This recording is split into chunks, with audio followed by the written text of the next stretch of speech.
Hi, have you ever seen birds' droppings on cars? Okay, and wondered why they look so white? Okay, so this is actually uric acid. Yeah, it's a waste product that birds excrete to save water and help them stay light enough to fly. Okay, so today we'll be looking at chapter 13 on excretion, and we're going to learn about how human in particular remove waste from their body. Okay, so this is a very interesting topic because it gives you an indication, right? Like when you look at the color of your urine, it gives you an indication of your health status. Okay, so your urine should actually be very pale yellow, okay, to show that you're well hydrated. If it's not, it might be that you are dehydrated, okay, or that you have some organ issues. Okay, so if you have to define the term excretion, okay, this is the definition. You can say it is the removal of metabolic waste product and substances that are in excess requirement from the body. Okay, so note that word excess. Okay, so anything that is in excess. Okay, so why is this important? Okay, there's actually a very important reason why we need to get rid of this waste product. Okay, so these waste products, they tend to be toxic to your body. Okay, so if you don't get rid of them, it can lead to organ failure. All right. Very important thing before we get into this, we need to know the difference between excretion and egestion. Okay, so there's a big difference. Egestion we came across in the digestive system topic. Okay, this is all about removing undigested food product, okay, in the form of feces. Okay, anything that your body was not able to digest, okay, it will be removed in the form of feces.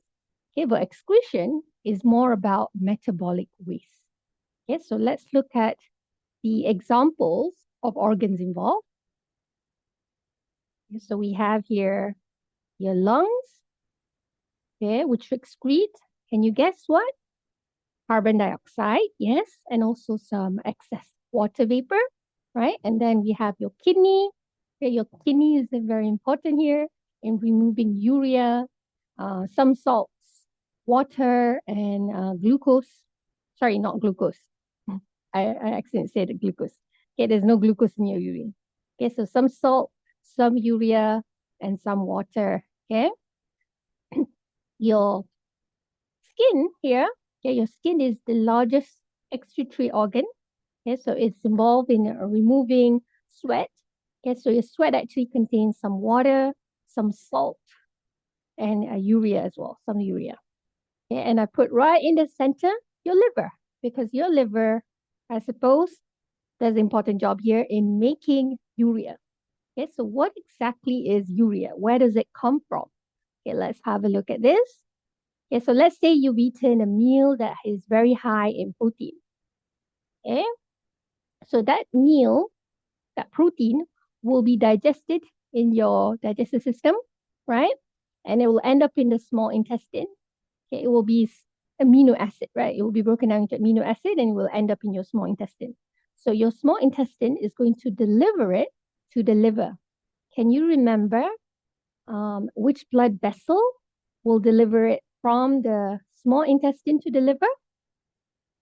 If you recall, it was known as the hepatic portal vein. Okay, so now I hope it makes sense now because we covered this in the circulatory system topic, right? Okay, why does that blood vessel that's delivering um, some things from the small intestine to the liver? Okay, because this excess amino acid will be taken to your liver, okay, and your liver will do a process known as deamination. Okay, so here I have a picture of amino acid. You don't actually have to memorize it. Okay, I'm just putting it here so you can understand it a bit more. Okay, so through this process of deamination, the nitrogenous part of amino acid here, okay, this amino group will be removed, okay, and that will form urea. Okay, so once the urea is formed, the liver will actually deliver it to your kidney. Okay, and the kidney will do the next part of filtering it out from the blood. Okay, because remember, it was delivering it inside the blood, right? Okay, so let's look at the structure of the kidney. Okay, this is just a summary, by the way, of all the process we just talked about. Okay. Oh, by the way, okay, I had an interesting question in class, like why do we need this to get rid of this excess amino acid? Why can't we just store it? Okay, so amino acid actually can't be stored. Okay, unlike glycogen, okay, it cannot be stored. So you have to break it down into urea and excrete it. Okay, so the kidney, the liver. You remember the liver was taking or delivering urea, okay, in the blood to the kidney, right? So the kidney is your primary excretory organ. What it's going to do is it's going to filter that blood, okay, and remove the metabolic waste such as urea, excess salts, and water from your body. Okay, so think of the kidney being like, those filter funnel we have in the lab. Yeah. So being like that. Yeah, because blood will be moving into the kidney. Yeah, and it will basically filter anything that is small enough. We'll see that process in more detail later. Okay. And get rid of it from your body. Okay. So as you can see here, there's some tube that runs out of the kidney. This is known as the ureter. Okay, and it will deliver it to the bladder. The bladder will store that urine.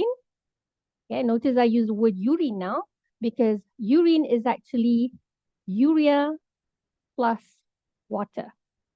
Okay, so urine is urea plus water, whereas urea is just that excess amino acid, right? Okay, that went through the process of deamination in the liver just now.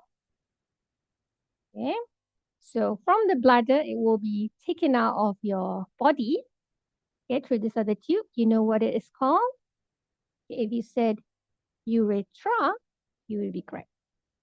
Okay, so how do we remember this word? Okay, because this is the thing that a lot of students get confused. Okay, because they sound very similar, don't they? Okay, ureter, urethra. Okay, so some tips here.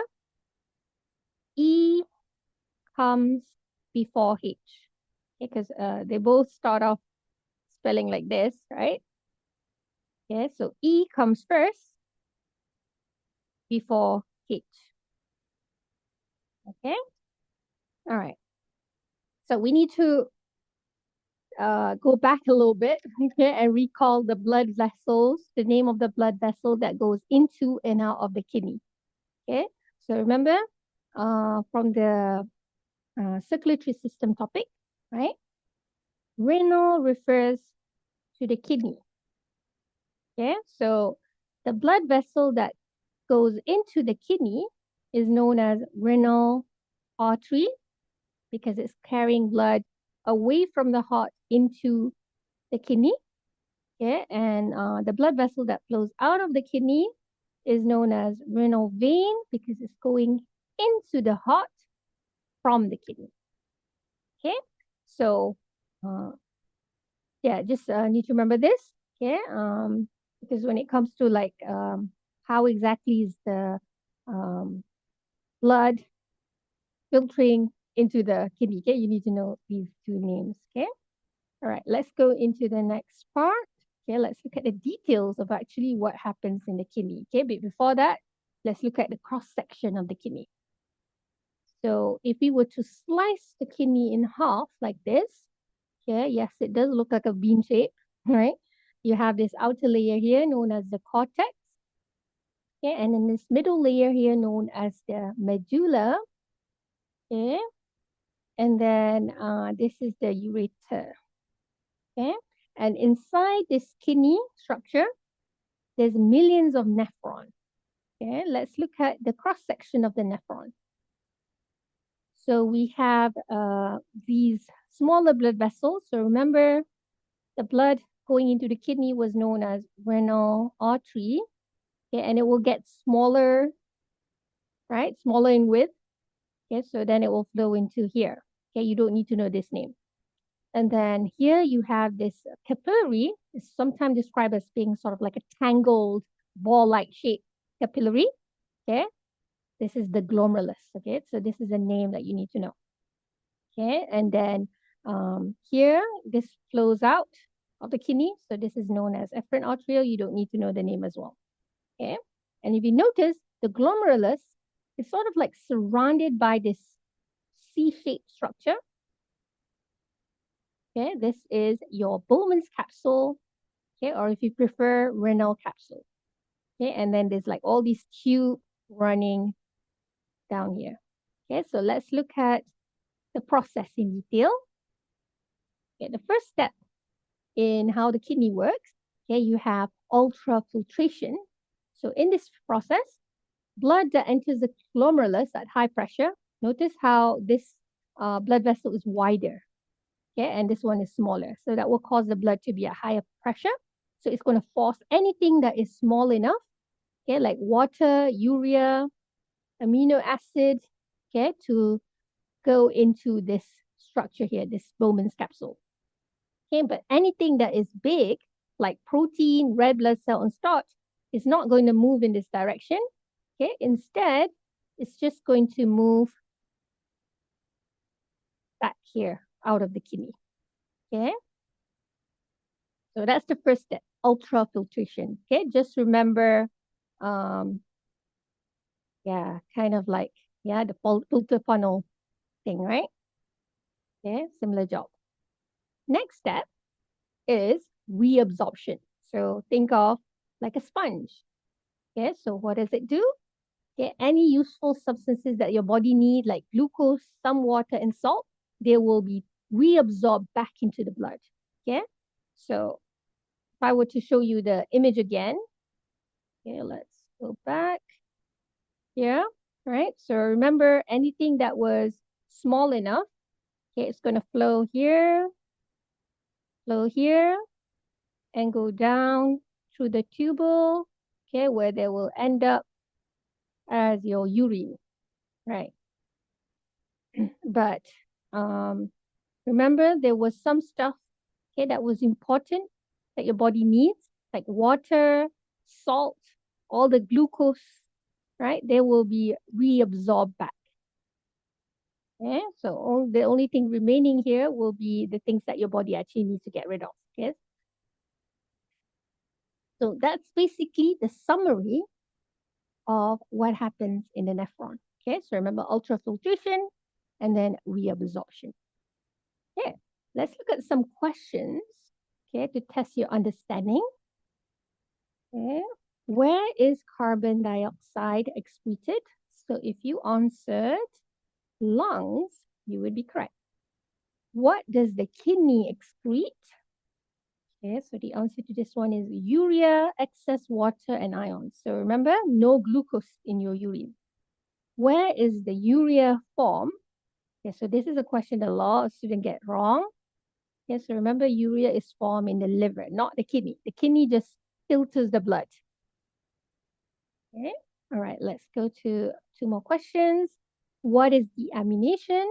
Okay, so it is the removal of nitrogen-containing part of amino acid.